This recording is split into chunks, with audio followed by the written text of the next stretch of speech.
Now, live from your local news source, this is ABC 27 News at 5. Good evening, I'm Valerie Pritchett. I'm Alicia Richards, so glad you're with us tonight. It has been 1 week now since fire destroyed part of Harrisburg's Broad Street markets. City officials are already making short-term plans to keep business owners in Midtown. Sonica Bargo is live with the latest. Sonica.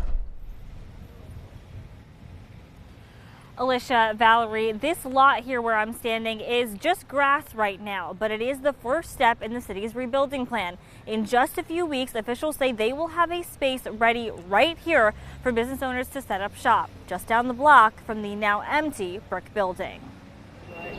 It's going to be a slow, tedious process. Harrisburg officials have promised they will rebuild the Broad Street Market's brick building, but it's going to take time. We understand that the rebuild is going to take probably 2 years, if not a little bit longer. Fire Chief Brian Ennerline says the community still needs something now. We have hundreds and hundreds of elderly living in high-rises scattered around the Midtown here that relied heavily upon the market for food. City officials are working on a short-term space in an empty lot. HVAC in it, it'll have running water, sewer, and also have flooring. In the meantime, support for the market has been constant. People not only donated money, but they also shopped and helped support our vendors directly. Executive Director Tanis Monroy says they raised $4,000 in just 1 day. It's so vital, especially to keep the vendors going. Monroy says the market is also exploring options for business owners in the brick building. Talking to various kitchens,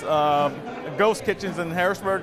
And looking at preserving the stone building. That building escaped the fire, and Monroy says a sprinkler system is a priority. We want to make sure to keep it safe and keep it running for another 100 years. As the rebuilding starts, Ennerline says the city wants to open the brick building in stages. So maybe within the next 6-8 months, we may be able to see something open and back up. To give that special feeling back to the community. We keep hearing that the brick building is more than a building, it's a community hub. It's family, for lack of a better term. It lights a fire under us to keep everybody going. Officials tell us that the roof on that brick building will have to come down because of the damage, but there's no timeline for that yet.